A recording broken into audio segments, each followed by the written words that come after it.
제가 어저께 장례식에 참석했습니다.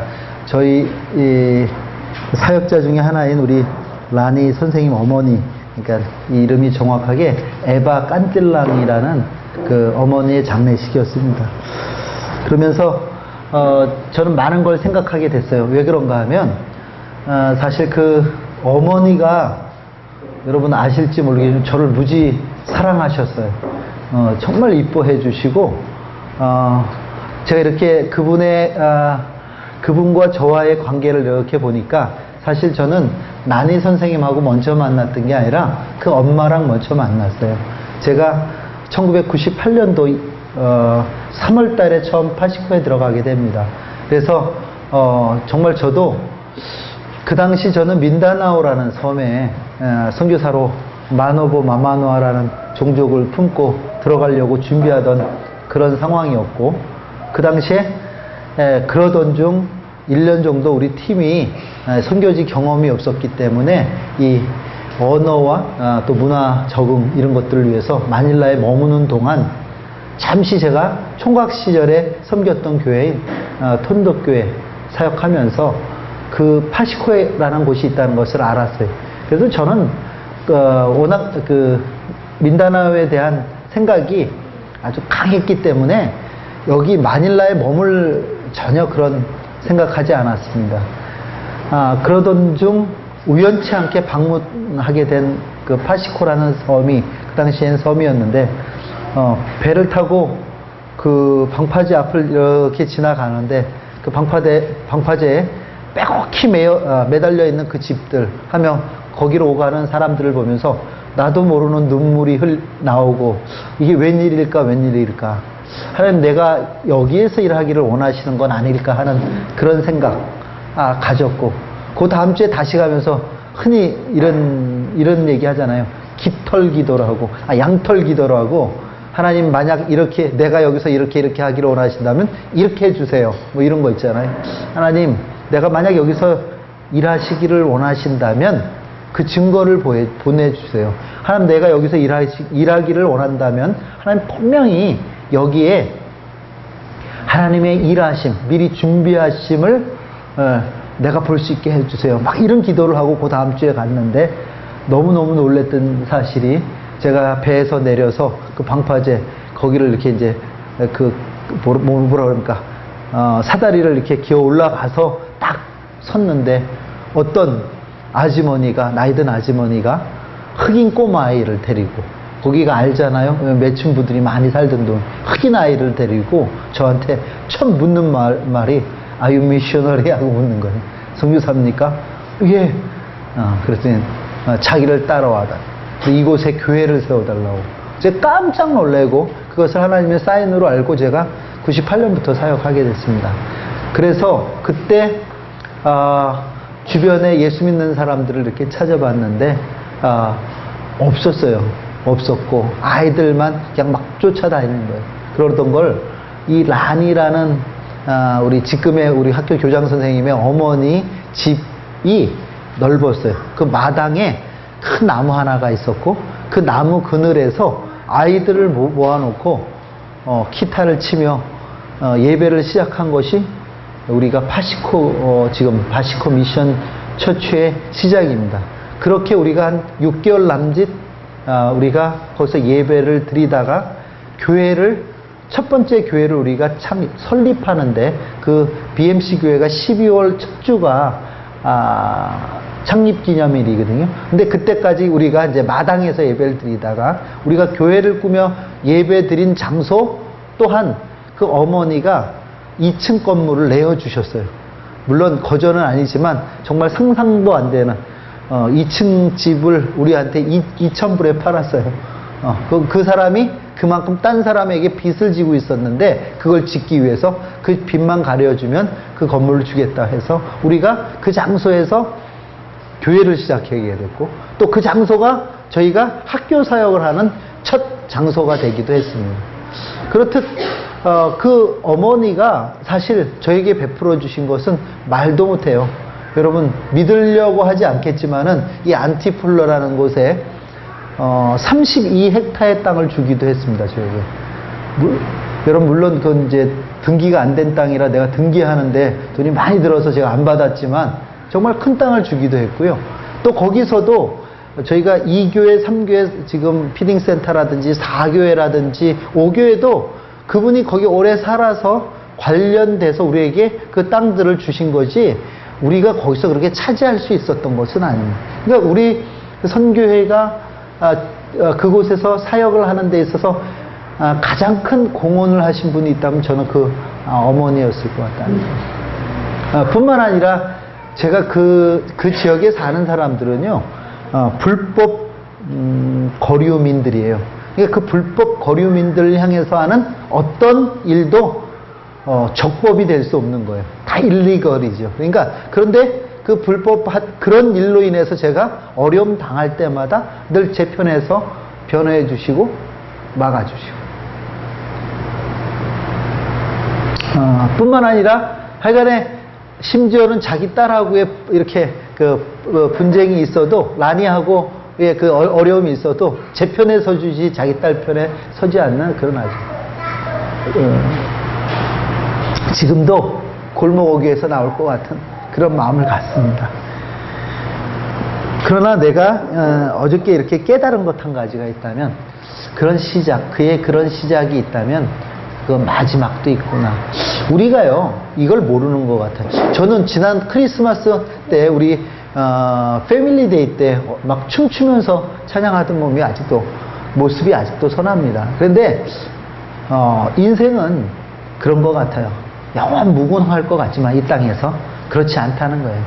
시작이 있으면 끝이 있듯이 그렇게 큰 도움이 되셨던 분도 하나님이 부르실 때는 또 하나님 앞에 갈 수밖에 없는 인생이구나 하는 생각을 해봅니다. 그럼 시작이 있으면 끝이 있듯이 여러분 이 세상도 마찬가지라는 것을 여러분 기억하셔야 됩니다. 이 세상의 끝도 반드시 있다는 것을 여러분 믿으시기를 바랍니다. 이 세상의 끝, 그 끝이 누구에 의해서 마무리되어질까? 여러분 한번 생각해 봐야 돼요. 우리는 이런 생각해요. 제3차 세계대전이 일어나면 지구의 종말이 될 거야. 뭐 이런 생각도 하고, 뭐 핵전쟁이 일어나면 지구의 종말이 일어날 거야. 이런 생각들을 우리는 막연하게 합니다.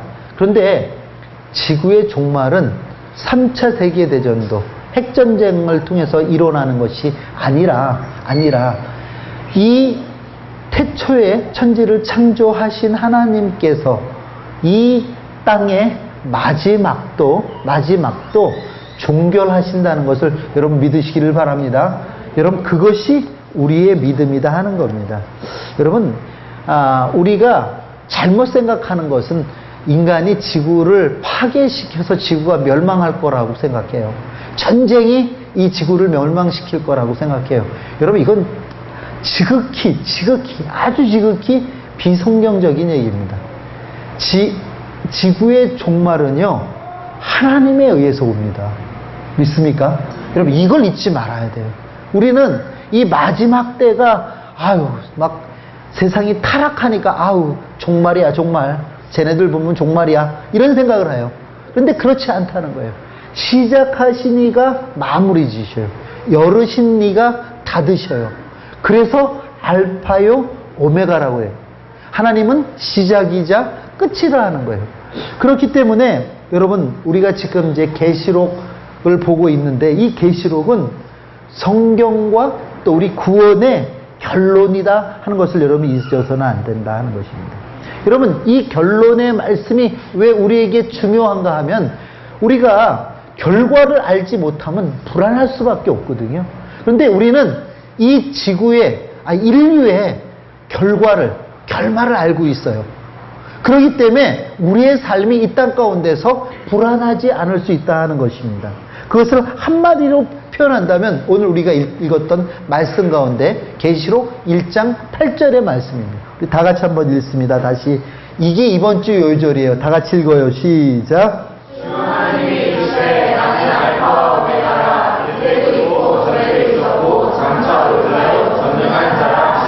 아멘. 여러분 요거 외워야 오늘은 점심을 먹겠습니다. 지난주 거 외웁니까? 지난번 거요? 네? 예, 그거는 그때 밥 먹었으니까 이제 잊어도 되고, 이거는 이제 오늘, 이 말씀은 이런 것은 뭐냐면, 나는 알파요 오메가다. 나는 시작이고 끝이다. 이렇게 얘기합니다. 그러면 우리는 참 창세기는 내용을 잘 아는 것 같아요. 그렇죠?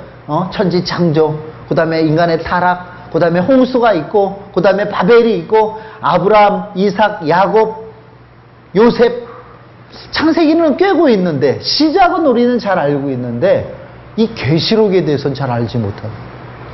왜냐하면 그동안 이 계시록에 대한 잘못된 생각들이 많이 있었어요.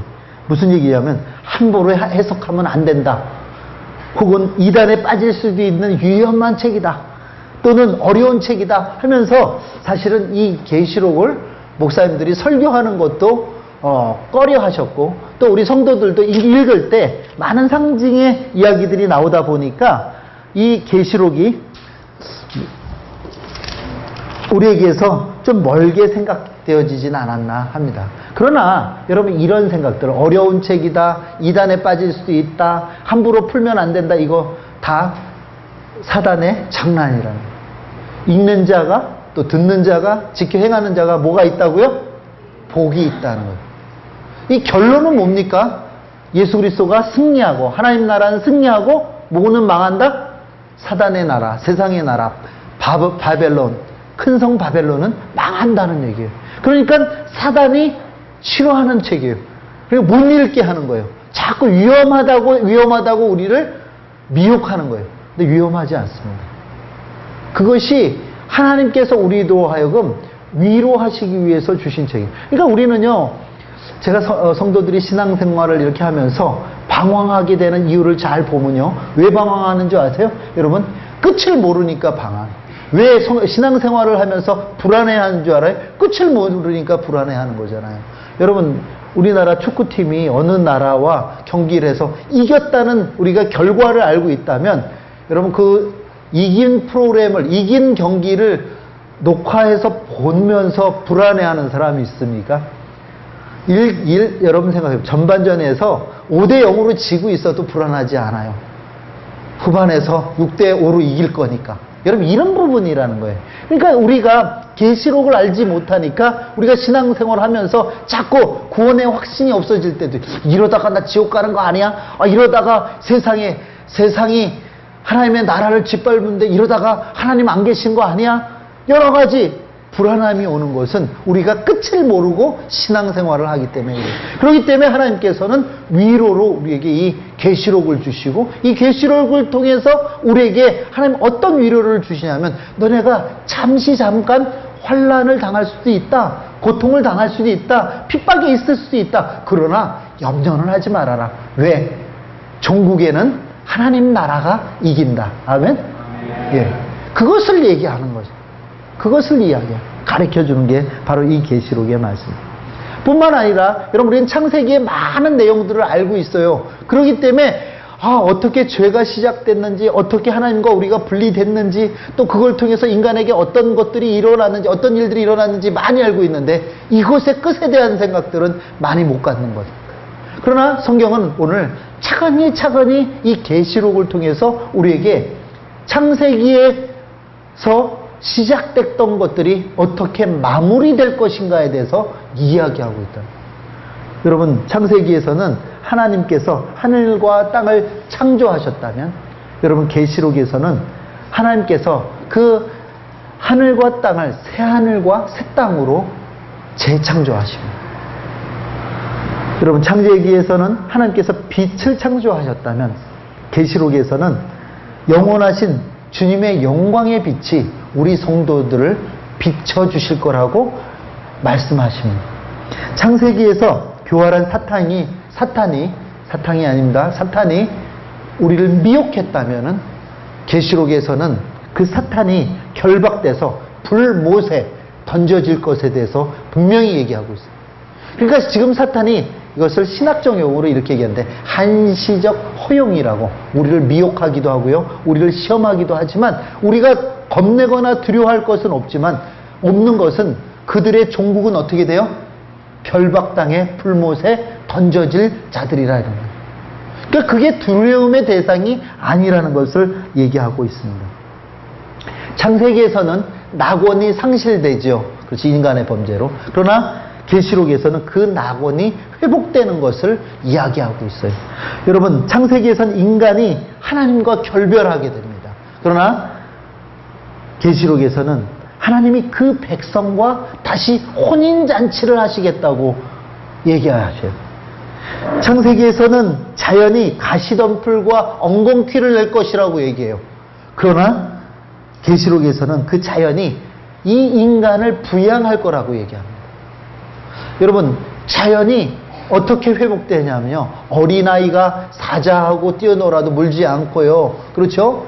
양과 그러니까 약육강식 적자 생존의 이 어떤 파괴된, 뭐라고 얘기할까, 타락된 이 자연 법칙이 다시 하나님의 생명의 법칙으로 바뀌어진다는 거예요. 이 얘기를 어디서 얘기하냐면 계시록에 얘기했어요.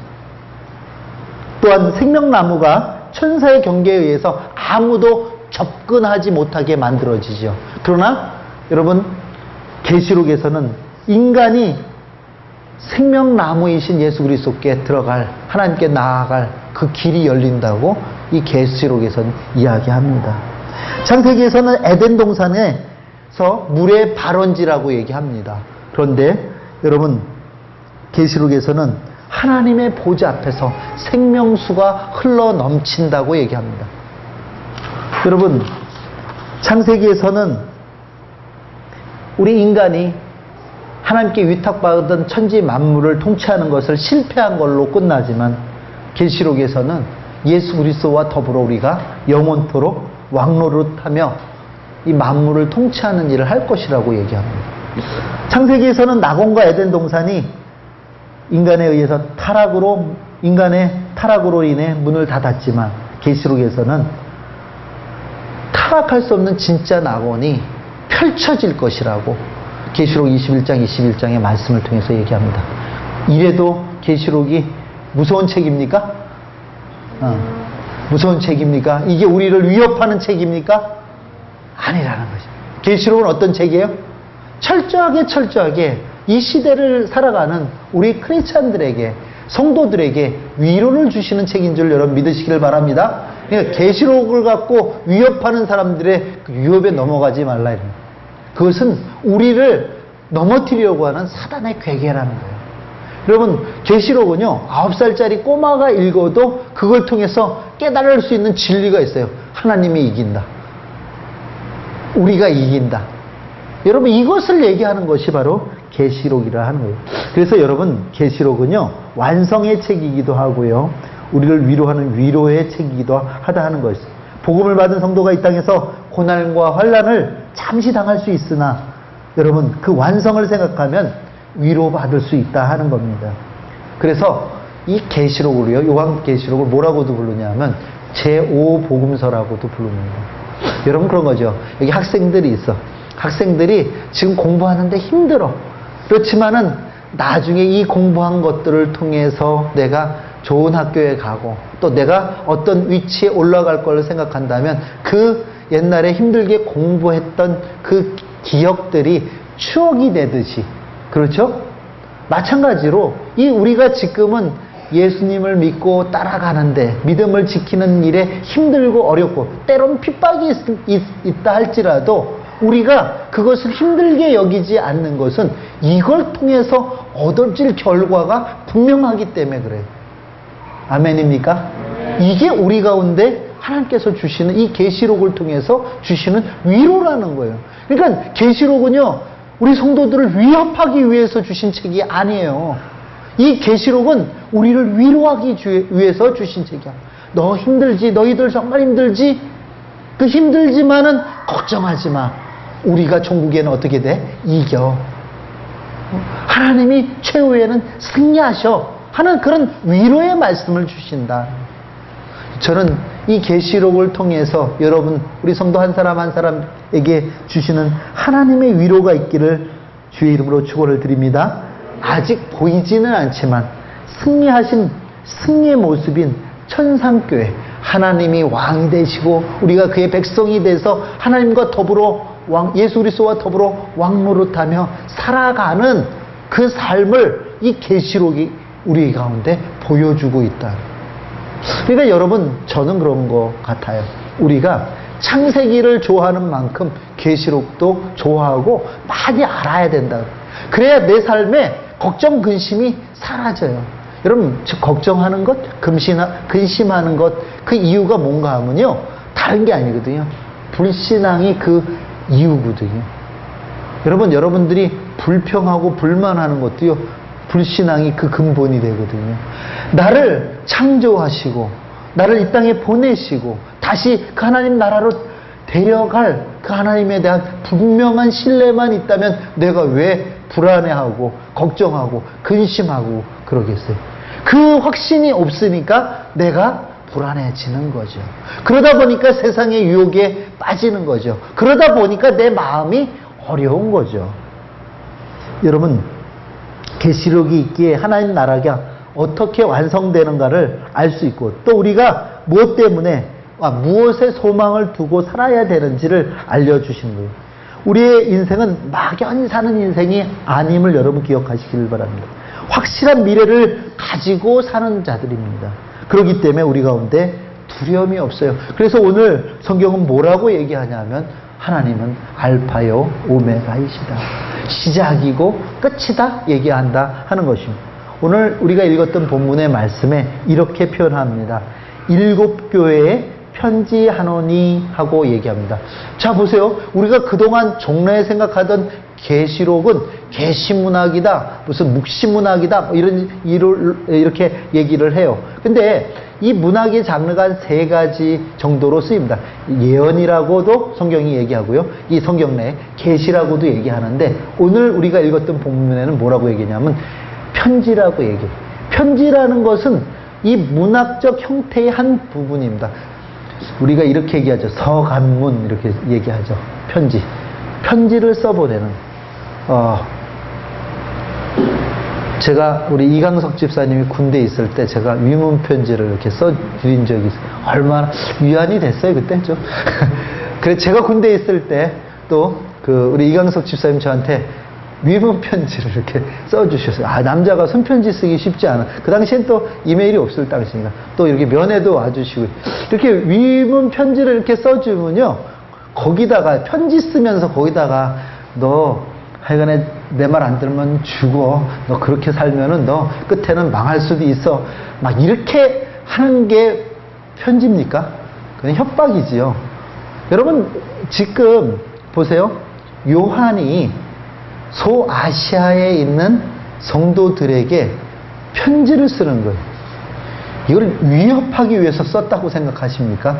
위로하기 위해서 썼다고 생각하십니까? 이 편지라는 그 자체가 무엇을 얘기합니까? 이게 협박장입니까? 무슨 그런 거 아니라는 거예요. 지금 그 소아시아 7교회에 속한 성도들이 당시에 네로 황제에 의해서, 그렇죠? 로마의 압제에 의해서 복음을 지키는 것조차 어렵게 살아가고 있었어요. 그들을 향해서 반모란 섬에 유배와 있는 요한이 그들을 위로하기 위해서 편지를 직접 쓰고 있다 하는 거죠.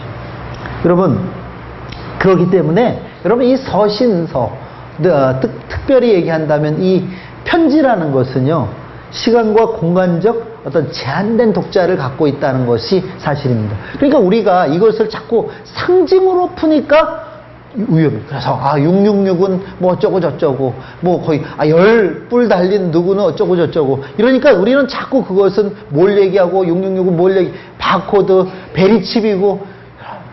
그 당시 제가 알기로 반모섬에 갇혔던 요한은요, 베리칩이 뭔지 몰랐어. 그렇죠? 이것을 자꾸 현대적으로 먼저 해석하려고 하니까 어려운 거예요. 근데 그러니까 이 해석을 하는 방법은 지금 우리가 이 상황에 맞춰서 붉은 옷을 입은 어쩌고 저쩌고 하니까 그건 교황일 것이다. 그게 여러분, 이렇게 추측하면 안 된다, 이런 얘기예요. 무슨 얘기냐면, 아까도 얘기했듯이 이 성경을 통해서 우리가 위로를 받아야 돼요. 우리가 신앙의 위로를 받을 뿐만 아니라 신앙의 원리와 원칙, 복음의 능력을 이 편지를 통해서 우리가 가져야지 되는 것이 이 성경을 바로 보는 것이라는 것이에요. 근데 이것을 지금 현재로 그 당시 소아시아 7교회에 흩어졌던 성도들의 형편과 사정과 관계없이 이것을 상징한다, 이것은 저것을 상징한다 하고 풀어 제끼기 시작하면 우리는 이 성경 본연에 갖고 있었던 그 오리지널 미닝을 놓칠 수가 있다 하는 겁니다. 그러면 여러분 한번 서신이라고 그랬으니까 그럼 이 서신의 발신자가 누구였습니까? from 누구예요? 누구요? 요한계시록이니까 요한이. 물론 요한이 창작한 게 아니죠. 누구에게? 예수 그리스도로부터 계시를 받아 적어서. 그럼 첫 번째 독자, 수신자는 누굽니까? 예?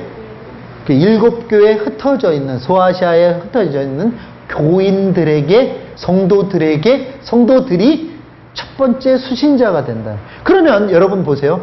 우리는 벌써 그때와 지금은 2000년이라는 타임의 갭이 있습니다. 지금 우리가 읽을 때는 잘 이해가 되지 않지만은 그 당시 사람들은 이미 우리는 그게 무슨 뜻일까? 그게 무슨 뜻일까? 이렇게 얘기할지 모르지만 그 당시 사람들에게는 이미 얘기만 해도 통용되던 얘기들이 많더라는 거예요. 옛날에 싸이월드 할 때 도토리 모으고 이런 거 우리가 하잖아요. 여러분, 어른이 왜 도토리를 모아? 아빠 도토리 몇 개만 주세요. 애들이 왜 용돈을 안 받아가고 도토리를 받아가지? 여러분 생각해 보세요.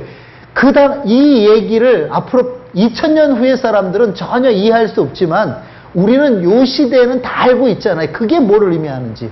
여러분 이런 얘기라는 거예요.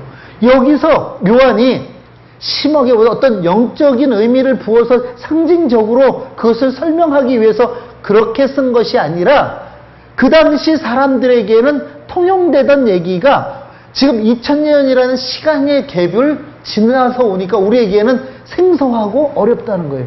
여러분 이래요. 성경을 읽을 때 우리가 성경이 어렵다고 생각하는 사람들이 왜 어렵다고 생각하냐면 우리가 지명을 잘 몰라서 그럴 때 있어요. 그 다음에 인명이 좀 어려워서 그래요. 왜냐하면 여러분 당시 예를 들어 복음서가 쓰여질 때 헬라어로 쓰여집니다. 그 당시 복음서가 쓰여진 배경이 되는 곳은 팔레스타인입니다. 지금 이스라엘과 팔레스타인 중동 지방입니다. 그러니까 그곳의 지명이 지금 대한민국을 사는 우리가 듣기엔 너무너무 힘든 거예요. 필리핀 사람들도 마찬가지죠. 이러면 너무 쉽잖아요. 예수께서 바교에 계시다가 안겔레스로 내려오시니 거기서 제자 둘을 만났는데 수린이와 서린이었다. 그는 남매요? 하여간 남매였다. 남매가 자매였다. 제가 말이죠. 우리는 이제 머리 팍팍 들어오잖아. 예수께서 그들과 함께 다스마로 내려오시니 제자 정훈이가 기다리고 있었다. 얼마나 쉬워요. 그렇죠? 이렇게 그려지잖아. 저 바교에 계시다가 안겔레스를 거쳐서 다스마에 오셨구나. 낯살로 이르셔? 이렇게. 근데 여러분 이거를 우리는 다 알아듣잖아. 지금 얘기가. 근데 이 얘기를 한국에 있는 우리 또래 아이들만 같아도 몰라. 그게 무슨 얘기인지. 여러분 같은 시대에도 지역을 달리하면 모르는 얘기예요. 그러니까 우리가 지금 첫 번째로 이 성경이 요한계시록이 알려주는 그 오리지널 미닝을 우리가 알기 위해서 우리가 이것을 해석하는 데 있어서 무슨 아까 얘기했던 영해같이 상상도 못하는 지금 그것은 뭘 예표하는 것이 이렇게 해석하는 것보다 첫 번째는 그 당시 상황을 가지고 그것을 해석하고 또 그것이 지금 오늘 사는 우리에게 어떤 유익으로 오는지를 헤아려 아는 것. 여러분 이게 바로 올바른 성경 해석이라는 것이죠. 그렇지 않다 보니까 우리는 자꾸 이걸 갖고 2단이 나오고 3단이 나오니까 어떻게 해요? 안 읽는 게 낫겠다 하는 생각으로 가버린 건 아닌지 하는 생각을 해봅니다. 그렇다면 우리가 생각해 보아야 될 것은 이 7교회에 어떤 문제가 있었냐 하는 거예요. 가장 큰 문제점의 핵심이 뭐냐 이렇게 보면, 왜냐하면 7교회가 문제없는 교회가 없었거든요. 그렇기 때문에 그 유배 가서까지도 그들을 향해서 위로하기 위해서 편지를 썼다면, 이 내용이 뭔가를 이렇게 보면 그들이 영적 전투에 노출되어 있었다는 것을 우리는 편지를 통해서 알 수가 있다 하는 겁니다. 여러분, 이 얘기는 지금 그 당시 2000년 전 소아시아 교회의 성도들, 또 그 2000년 전 소아시아 교회에만 있는 문제점이 아니라 오늘 사는 이 지상의 교회가 공통적으로 갖고 있는 문제다 하는 것입니다. 그러면 이것을 지금 요한은 하나님으로부터 계시를 받아 이 문제들을 어떻게 극복하는지를, 어떻게 이기는지를 그 성도들에게 글로 써서 알려주는 것이 바로 이 성경이다 하는 겁니다. 또한 사탄의 마귀의 영적 도전 가운데 그 도전에 유혹되지 말 것을, 그 시험에 유혹되지 말 것, 그 도전에 두려워하지 말 것에 대해서 얘기하십니다. 그래서 결론적으로 예수 그리스도가 이긴다? 이거 아닙니다. 하나님의 나라가 이긴다? 이 얘기들을 이 말씀을 통해서 하고 있다는 것입니다. 그래서 최후 승리는 하나님께 있다는 것을 오늘 편지를 통해서 알려주는 거예요. 걱정하지 마라, 니네들. 지금 고통당한다고, 어렵다고, 힘들다고 걱정하지 마. 이겨. 너희가 이겨. 죽어도 살아. 이 얘기를 지금 하고 있다는 거예요. 그러면 이게 얼마나 위로가 되는 책 아닙니까? 근데 왜 이 책을 가지고 자꾸 겁을 주고 겁을 먹고 하는지 저는 이해할 수가 없다 하는 것입니다.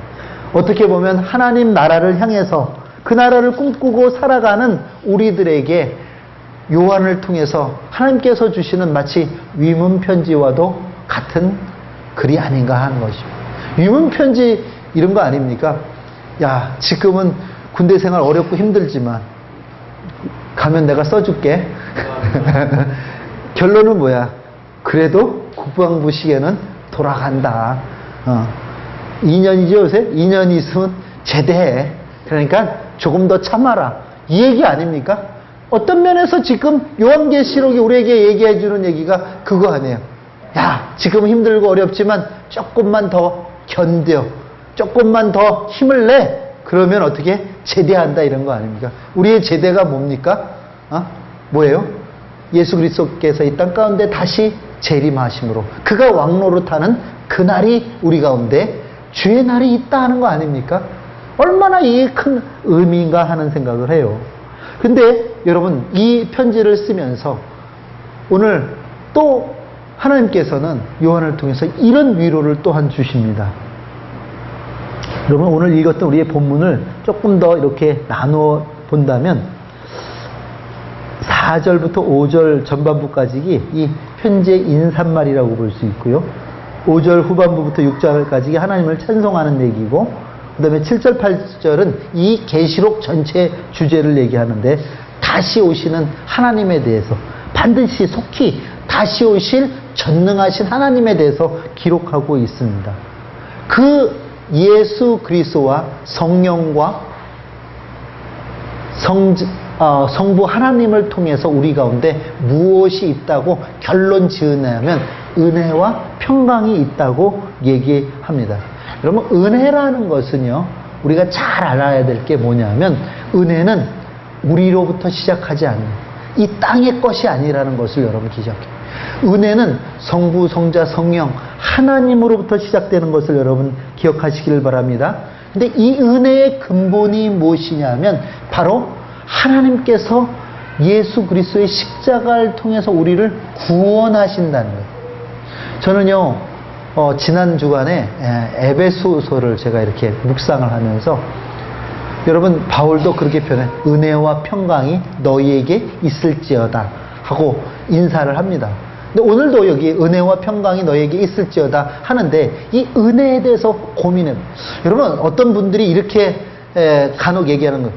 신앙생활 왜 하세요? 이렇게 왜 하세요? 물어보면, 천당 가려고요. 이렇게 단순하게 대답하는 사람도 있지만, 교회 조금 다니시는, 하나님께서 내게 주신 은혜가 너무 커서 그 은혜 갚으려고 제가 신앙생활을 합니다. 이래. 어떻게 보면 되게 맞는 얘기 같지만 어떻게 보면요, 틀린 얘기예요. 왠 줄 아세요? 내가 만약 갚을 수 있다면 은혜예요, 그게. 여러분, 우리가 예수 그리스도께서 우리를 대신해서 십자가에 돌아가신 그 사건을 우리가 은혜라 할진데 그 사건을 우리가 어떻게 하면 갚을 수 있겠습니까? 여러분, 갚을 수 없어요. 그렇기 때문에 우리가 그것을 은혜라고 부르는 거다. 그래서 은혜가, 여러분, 우리가 이 땅에서 많은 것을, 내가 은혜 받아서 하는데, 여러분, 기억하셔야 될 게 뭔가 하면, 예수 그리스도의 십자가의 은혜를 배제한다면, 이 땅에 그 어느 것도 은혜가 아니라. 여러분, 우리가 은혜라고 표현하는 모든 은혜의 근본에는 어디에서 출발해야 되냐면, 바로 예수 그리스도의 십자가에서 출발해요. 여러분, 사형 선고 받은 사람한테 고깃국 먹이는 게 무슨 은혜예요? 맛있는 거 뷔페를 차려준들 그에게 무슨 큰 기쁨이 되겠어요? 혹은 여러분, 그에게 이쁜 옷 입혀주고, 너 필요한 게 뭐이니? 내가 자동차 사줄게, 좋은 집 사줄게, 그 집에서 너가 10년 살게 해줄게. 여러분, 많은 소유를 줬다 하더라도 그것은 은혜가 아니죠. 사형 선고 받은 자에게는 무엇이 은혜인가 하면 그 선고로부터 자유케 해주는 거예요. 여러분, 우리가 이 땅에 살아가면서 한번 잘 생각해 봐요. 내가 하나님께서 예수 그리스도를 통한 그 구원의 은혜가 내 삶에 없었다면은, 여러분이 아팠다가 병을 고치는 게 은혜입니까? 가난했다가 부자 되는 게 은혜입니까? 좋은 학교 가고 좋은 직장 들어가고 시집장가 잘 가는 게 은혜입니까? 그래도 죽는데. 여러분, 우리가 이 땅에서 은혜라고 얘기할 수 있는 것은 우리가 예수 그리스도로 인해서 구원받았다는 사실인 것을 여러분 기억하시기를 바랍니다. 그렇기 때문에 우리가 이 땅에서 은혜를 얘기할 때는 그 구원의 은혜에 근거한 은혜여야 돼. 하나님께서 나를 구원하여 주셔서 내가 이 땅을 오늘도 하루하루 살아간다는 것에 대해서 우리가 날마다 인지하지 않으면 우리는 그 은혜조차도 세상에 어떤 것을 소유하는 은혜, 어떤 것을 이루는, 성취하는 은혜로 우리가 그 은혜를 상실할 수도 있다. 그것이 잘못 발전되면 자기의가 돼서 종국에는 하나님조차도 교회도 멀리할 수 있다는 것을 우리가 깨달아야 돼요. 근데 우리가 은혜에 대한 생각을 좀 더 잘해봐야 돼요. 은혜는요, 아무리 생각해봐도요, 예수 그리스도께서 우리를 구원하신 그 은혜, 이 은혜가 우리 가운데 진정한 은혜인 줄을 여러분 믿으시기를 바랍니다. 여러분, 그 은혜를 알고 나니까 우리 가운데 평강이 오는 거예요. 여러분, 여기서도 은혜와 평강이 하니까 이 평강에 대한 것도 또 똑같은 거죠. 어떻게 평강이, 주님이 나를 구원했으니까 내 삶 가운데 이런 은혜가 있습니다 하는 그 고백 속에서 주님 주시는 평강이 내 안에 흐르는 거죠. 여러분, 그런 찬양 있죠. 주 날 구원했으니 어찌 잠잠하리. 여러분, 그러죠. 주님이 나를 구원했으니까 내가 어찌 잠잠하겠어요. 내 안에서 찬양이 넘치죠. 이 찬양은 우리 가운데 하나님께서 주신 은혜에 대한 발로인 거죠. 여러분, 이 가운데에서 하나님께서 우리 가운데 부어주시는 것, 이게 평강이라는 거예요. 그러니까 평강도 내가 만들어내는 게 컴포터블하고 피스하고 다르다고 제가 여러 번 말씀드렸어요. 내가 좀 내 삶이 편해지는 게 평강이 아니에요. 나에게 어떤 해프닝이 일어나지 않는 것이 평강이 아니라 주께서 나를 구원해 주셨다는 그 은혜가 나를 사로잡을 때 내 가운데 하나님 주시는 그 평강이 있다. 이 평강이 내게 임하니까 대궐이나 궁전이나 초과나 나는 관계가 없는 거예요. 내가 무엇을 먹어도 그것이 기쁨이 되는 거예요. 내가 어떤 일을 해도 그것이 주 앞에서 즐거운 거예요. 여러분, 이런 평강이 여러분과 저 가운데 충만하기를 주의 이름으로 축원합니다. 오늘 말씀에 뭐라고 있는 두 번 반복하는 얘기가 이제도 계셨고 전에도 계셔도 장차 오시리라고 얘기합니다. 여러분, 좀 이 말이 어려워요. 헬라어로 하면 여러분 서로 불편하니까 이것을 영어로 하면 아주 쉬워요. Who is, who was, who is to come in. 한번 따라해 볼까요? Who is, who was, who is to come. 그러니까 아주 간단해. 요 얘기를 들으면서 is, was to come 하면서 is to come 하면서 우리가 생각나는 게 이런 거 생각나지 않아요? I am who I am 하던 생각나죠. 이 비동사. 여러분 이게 하나님께서는 자기 자신을 내가 누가 보내서 모세가 그런 얘기 하죠. 누가 보내서 내가 왔다고 할 I am who I am. 스스로 있는 자라 성경은 그렇게 표현하죠. 여러분 출애굽기 3장 14절에 있는 말씀이기도 합니다. 여러분 히브리 원어에 하나님을 뜻하는 여호와라는 단어는 존재를 가리키는 비동사입니다. 이건 비동사다.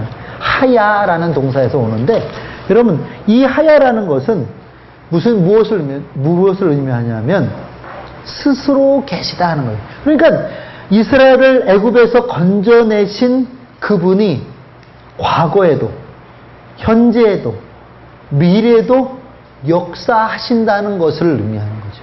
지금 여기서 얘기하는 이제도 계시고 전에도 계시고 장차 오실 분이라는 것을. 여러분 이 얘기가 의미하는 것을 다른 말로 바꾸면 이런 거예요. 과거에도 현재에도 미래에도 그 하나님께서 역사하시기 때문에 우리는 안전하다는 거예요. 이것을 두 번씩 얘기해요.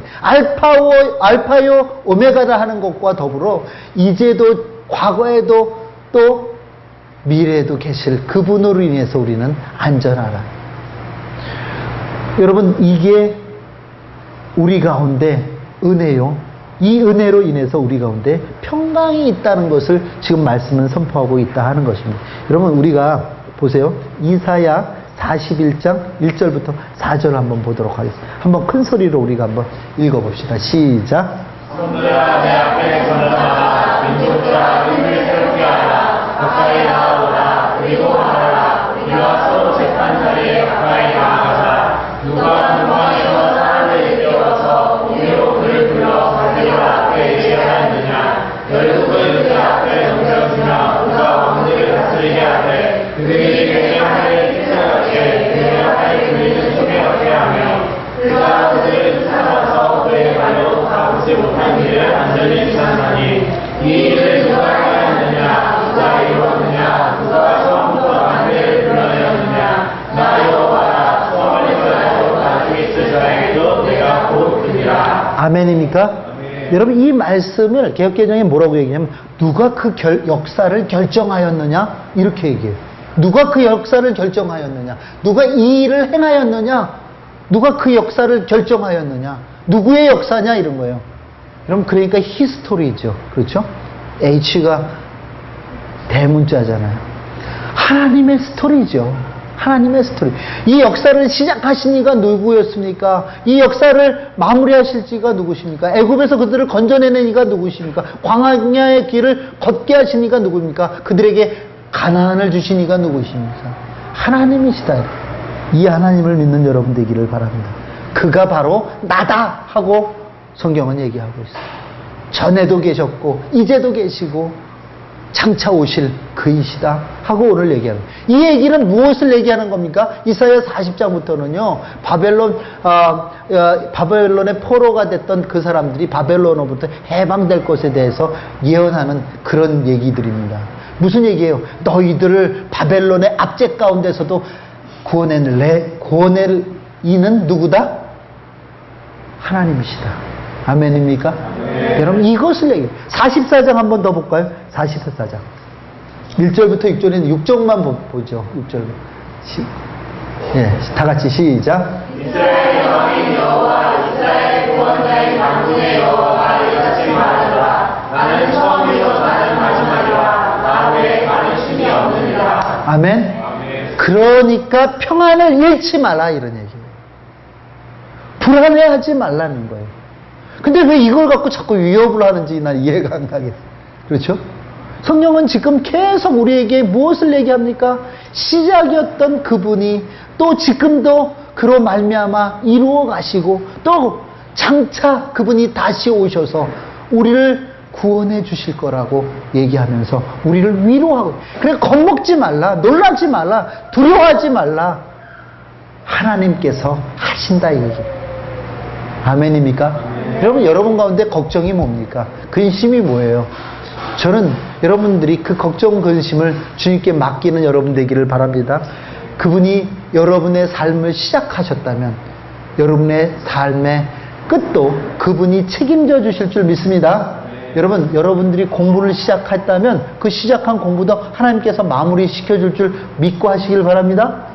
여러분들이 사업을 시작했다면 그 사업의 시작도 하나님께서 시작해 주셨다면 그 마무리도 하나님께서 해 주시는 거예요. 그건 두려워할 필요가 없대요. 어려워할 필요가 없어요. 저는요, 사실 제가 이렇게 알라방 지역에 개척교회를 하면서 처음에 조금 소스가 조금 쫄이는 마음이 있었어요. 왜? 이게 뭐 만만치가 않은 거예요, 개척이. 근데 제가 본질로 돌아간 게 뭐냐면, 내가 시작했나? 하나님이 시작했나? 그렇죠?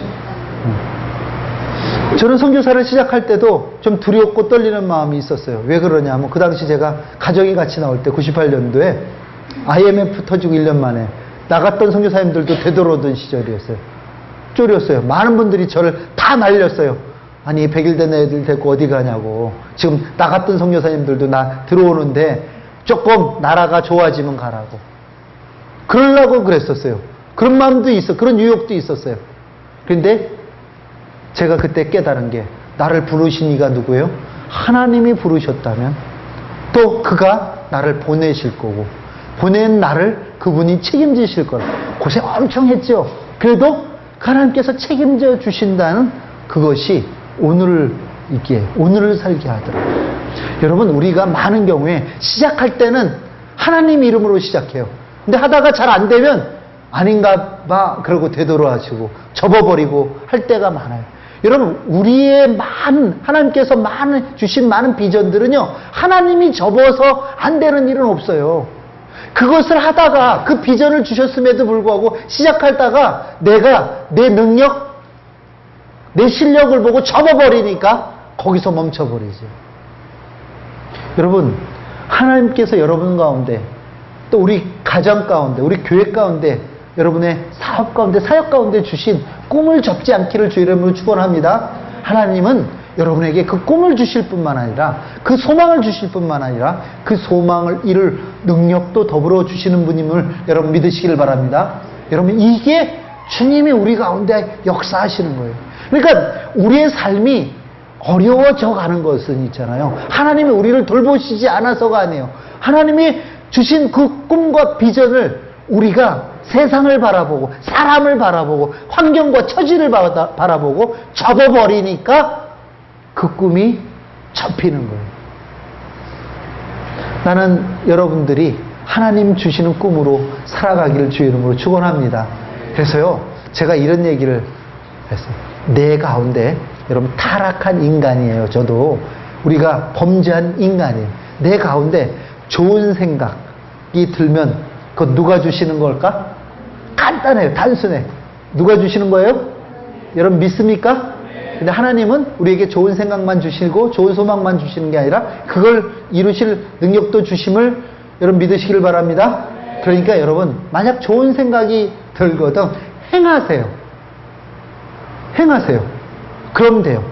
악한 생각이 들면 그건 누구로부터일까? 사단? 이렇게 사단 하면 어려우니까 이렇게 편하게 했어요.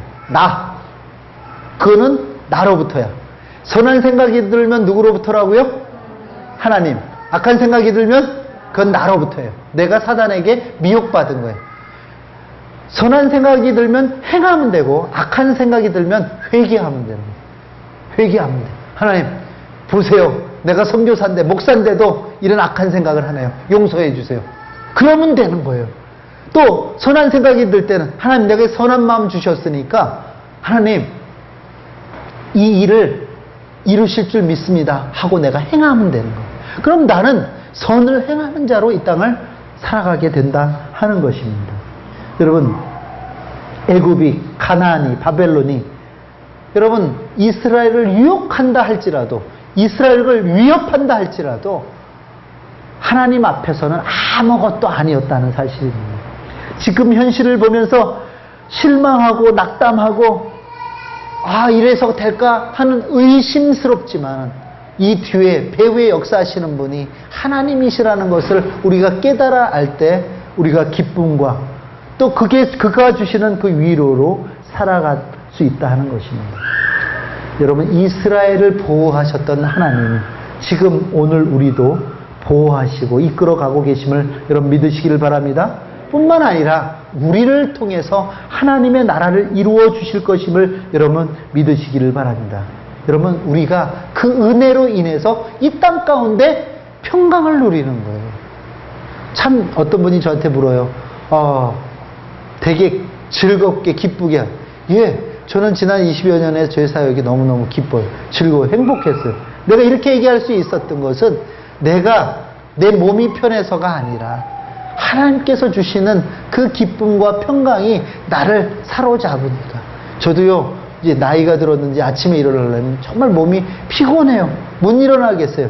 그런데 눈 비비고 일어났을 때 하나님께 또 새 힘을 주시는 것을 믿고 또 그 힘이 하루를 또 살게 하고 하는 것을 날마다 경험합니다. 왜 그러냐면 우리 하나님은 과거와 현재를 책임지실 뿐만 아니라 우리의 미래를 책임지시는 하나님이기 때문에도 그렇다 하는 것입니다. 이제 말씀을 마칩니다. 하나님께서 시작한 것은 반드시 하나님께서 매듭 지으십니다. 아멘. 여러분, 이걸 믿으세요. 우리 학생들 앞으로 어느 학교에 진학해야 될까? 또 어떻게 또 내가 취직해서 먹고 살아야 될까? 누구와 결혼해야 될까? 걱정을 하지 마요. 이미 하나님께서 다 정하셨는 줄 믿으시기를 바랍니다. 그렇다면 이제는 그 믿음으로 하나님 주시는 그 꿈을 내 삶 속에서 실행하고 살아가면 돼요. 여러분, 이게 하나님께서 오늘 계시록을 통해서 우리에게 주시는 위로라 하는 거예요. 여러분, 때론 어려울 때가 있어요. 세상에서 실패 같아 보이는 것들도 있어요. 학교에 떨어질 수도 있고요. 직장을 잃을 수도 있고요. 돈이 없을 수도 있고 병에 걸릴 수도 있어요. 그러나 그게 우리 삶의 끝이 아니라는 것을 여러분 기억하시기를 바라요. 여러분, 그것으로부터 온전해지는 게 은혜가 아니라 하나님께서는 그런 상황 속에서도 우리와 함께 하고 계시다는 것이 은혜인 것을 여러분 기억하시기를 바랍니다. 여러분, 생각해 보세요. 2000년 전에 그 소아시아 7교회의 상황은 우리가 지금 생각하는 것 이상으로 어려웠어요. 힘들었어요. 박해가 있었어요. 그러나 그들이 가졌던 소망은 그 박해로부터 놓여지는 게 아니라 하나님께서 지금 우리와 함께 하고 계시다.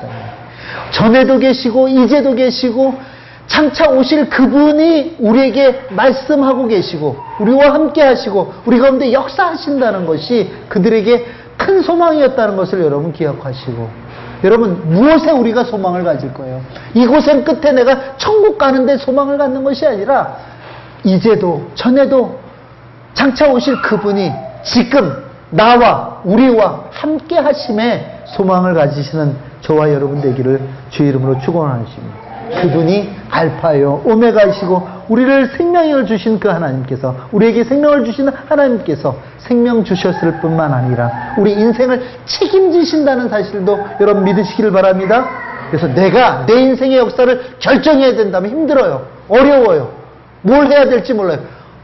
그러나 하나님께서 우리에게 주시는, 하나님께서 정하신 그 길을 묻고 살아갈 때는 이 초조함과 두려움이 사라진다는 것을 여러분 기억하시고, 우리 가운데 복음 주셔서 예수 그리스도를 주셔서 예수 생명으로 살게 하신 그 하나님이 우리의 삶의 모든 영역들을 다스리고 통치해 주실 뿐만 아니라 우리가 그 하나님 앞에 서는 그날까지 우리를 인도해 주실 줄 믿고, 그분이 나와 함께 하고 계시다는 것을 내가 기뻐하고 그로 인해서 평강을 누리시는 저와 여러분 되기를 주의 이름으로 축원합니다.